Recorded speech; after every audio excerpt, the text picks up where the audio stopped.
sehat ya. Selamat datang di podcast saya bersama saya Dini Setia Utami akan membahas isu-isu yang sedang hangat diperbincangkan dalam kehidupan sehari-hari. Nah, di sini saya akan menyapa narasumber saya. Halo semuanya. Halo. Sofi, bagaimana kabarnya? Halo Dini, halo semuanya. Alhamdulillah kabar aku baik dan sehat. Dan semoga kita semua dalam keadaan sehat ya. Kak Zeni, bagaimana kabarnya?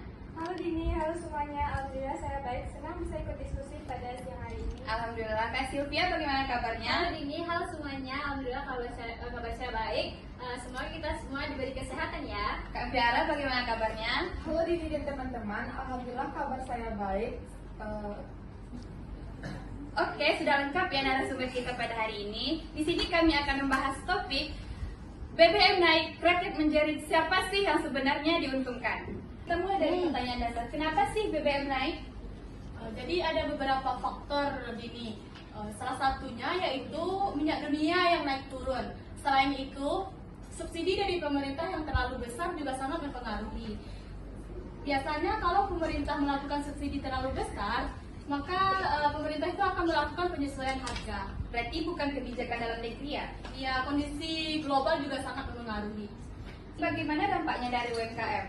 Dampaknya cukup terasa besar pada saat sekarang, terutama pada harga transportasi naik, bahan baku juga naik, dan akhirnya penjual harus menyelesaikan harga dengan pembeli. Kalau dinaikkan harga, pembeli bagaimana?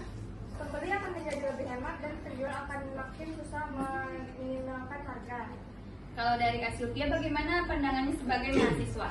Nah, menurut saya sebagai mahasiswa itu terasa banget ya. Karena dengan harga BBM yang naik, maka ongkos ke kampus jadi naik, harga makanan juga naik, dan kita sebagai mahasiswa harus pintar-pintar untuk mengatur keuangan. Jadi bagaimana solusinya? Solusi dari saya ke kampus sih, saya membawa bekal. Kalau pergi ke kampus, nebeng sama teman dan mencari cara hemat lainnya. Baiklah, dari kalau Kak Fiara, bagaimana pandangannya sebagai masyarakat? Dari masyarakat. Masyarakat merasakan dampak yang luas karena BBM naik, bahan pokok juga ikut naik. Kenapa bisa begitu? Karena distribusi barang pakai jasa transportasi, jadi kalau biaya naik, harga barang juga ikut naik. Nah, pertanyaan paling penting, menurut kalian siapa sih yang diuntungkan dari kenaikan BBM ini? Kalau dari sisi pemerintah, pengurangan subsidi bisa mengurangi menghemat anggaran dan dialihkan ke sektor lain seperti pendidikan dan kesehatan. Kalau dari segi UMKM lebih banyak tantangan daripada keuntungan.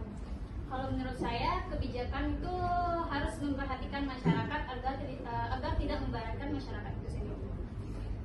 Masyarakat akan lebih menerima jika ada solusi nyata dan bantuan yang tepat sasaran. Sebelum kita tutup podcast ini, berikan dong solusi singkat dari kalian.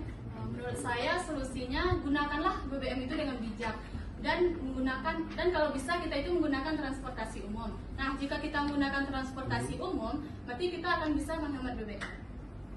Kalau dari UMKM harus lebih efisien dalam pengeluaran. Kalau dari saya, menurut mahasiswa itu harus lebih hemat dan harus pintar mengatur keuangan. Perlu kerjasama antara pemerintah dan masyarakat agar dampaknya bisa ditekan. Wah, seru banget ya diskusi kita pada hari ini. Kesimpulannya, kenaikan BBM bukan hanya kenaikan bensin, tetapi juga berdampak luas kepada masyarakat, UMKM, dan mahasiswa. Terima kasih kepada Kak Sofi, Kak Zeni, dan Kak Sylvia yang telah berbagi pendapat pada hari ini. Jangan lupa share dan memberikan pendapat kalian pada video ini. Aku Dini Setia Utami, pamit undur diri. Dadah!